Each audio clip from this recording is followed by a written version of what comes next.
பணக்காரன் முதக்க ஒரு ராஜாவில் இருந்து சாதாரண ஏழை குடிமகன் வரைக்கும் அந்த ஆர்கிடெக்சர் நாலேஜ் அப்படிங்கிறது நீங்கள் வந்து புரிஞ்சிக்க முடியும். ஏன்னா வந்து ஒரு வயலில் வந்து பாத்தி வெட்டுறதுல இருந்து ஆரம்பித்து அந்த ஃப்ளோ வாட்டர் ஃப்ளோ எப்படி போகுது, அதை பேஸ் பண்ணி எப்படி வந்து விவசாயம் பண்ணலாம், எல்லா நாலேஜுமே வந்து தமிழர்களுக்கு வந்து ரொம்பவே பறஞ்சு விரிஞ்சிருக்கு அப்படின்னு நம்ம சொல்ல முடியும்.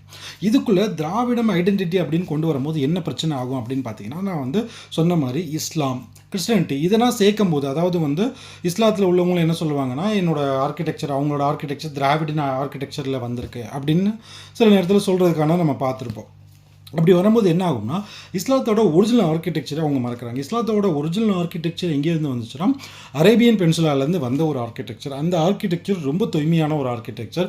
அதில் நீங்கள் நிறைய மார்பிள்ஸ் நீங்கள் தாஜ்மஹால் எடுத்துருக்கலாம். ஸோ அதில் வந்து நிறைய ஒரு மார்பிள்ஸ் வச்சு பார்க்கவே ரொம்ப பிரமிப்பியாக இருக்கும். ஸோ அந்த அளவுக்கு வந்து ஒரு நுணுக்கமாக ஒரு ஆர்கிடெக்சர் கொடுக்க முடியுமா அப்படின்னு பார்த்தீங்கன்னா, அது வந்து இஸ்லாத்தோட ஆர்கிடெக்சரில் உங்களுக்கு வரும். அந்த டோம் ஷேப்பில் இருந்து எல்லாம் ஆரம்பித்து அதோட பெர்ஷியன் கல்ச்சரோடு சேர்ந்து அது வரும்போது ஒரு நல்ல ஒரு ஆர்கிடெக்சர் நம்மளுக்கு கிடைக்கும்.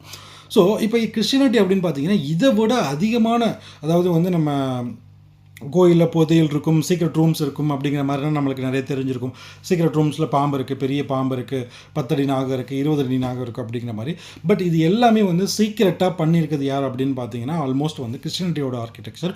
ஒவ்வொரு அந்த வேட்டிகன் சிட்டியாக இருக்கட்டும், மற்ற இடத்தமாக இருக்கட்டும், அவ்வளோ சீக்ரெசி வந்து அந்த பில்டிங் ஸ்ட்ரக்சர்லேயே இருக்கும். நீங்கள் வந்து டாவின்சி கோட் அப்படிங்கிற ஒரு படம் பார்த்தீங்கன்னா உங்களுக்கு புரிய வரும். ஸோ இந்த மாதிரி ஆர்கிடெக்சர் எல்லா ரிலீஜியஸ்லையுமே எல்லா கம்யூனிட்டிலையுமே வந்து டிஃப்ரெண்ட்டான ஒரு கல்ச்சராக இருக்கும். ஏன்னா ஈவன் தோ நீங்கள் வந்து பார்த்தீங்கன்னா, ஹிந்துசம் ஃபாலோ பண்ணுற ராஜாக்களோட அரண்மனையே வந்து ஒவ்வொரு ராஜாக்களோட அரண்மனையுமே டிஃப்ரெண்ட்டான கல்ச்சராக இருக்கும். அதே மாதிரி வந்து நீங்கள் இஸ்லாத்தோட ஃபாலோ பண்ணுற ராஜாக்களோட அரண்மனையும் ரொம்ப டிஃப்ரெண்ட்டாகவே இருக்கும்.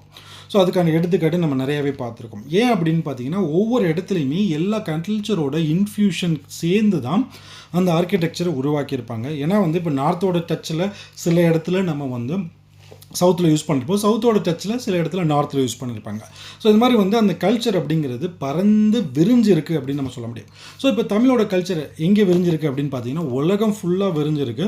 ஸோ இந்த தமிழ் ஐடென்டிட்டி அப்படிங்கிறது லாங்குவேஜில் மட்டுமே இல்லை. ஏன்னா லாங்குவேஜ் மட்டுமே நம்மளுக்கு கொடுக்க போகிறதில்ல, நம்மளோட ஃபுட்டு, நம்மளோட கிளாத்து, அது மட்டும் இல்லாமல் நம்மளோட இன்ஃப்ராஸ்ட்ரக்சர் தான் இங்கே ஃபஸ்ட்டு பாயிண்டில் வந்து வரும். அதுக்கப்புறமா தான் லாங்குவேஜ் அப்படிங்கிறது வரும். ஏன்னா வந்து இது பார்த்தோன்னே தமிழர் ஆர்கிடெக்சர் அப்படின்னு சொல்கிறதுக்கான ஃபஸ்ட்டு பாயிண்ட்டே வந்து இந்த ஆர்கிடெக்சர் தான், இந்த இன்ஃப்ராஸ்ட்ரக்சர் தான். ஏன்னா வந்து காரைக்குடி போனோடனே ஃபஸ்ட்டு எவ்வளோ விஷயம் இருந்தாலும் ஓகே செட்டிநாடு வீடு தான் அப்படிங்கிற அந்த கம்யூனிட்டி வந்து அதை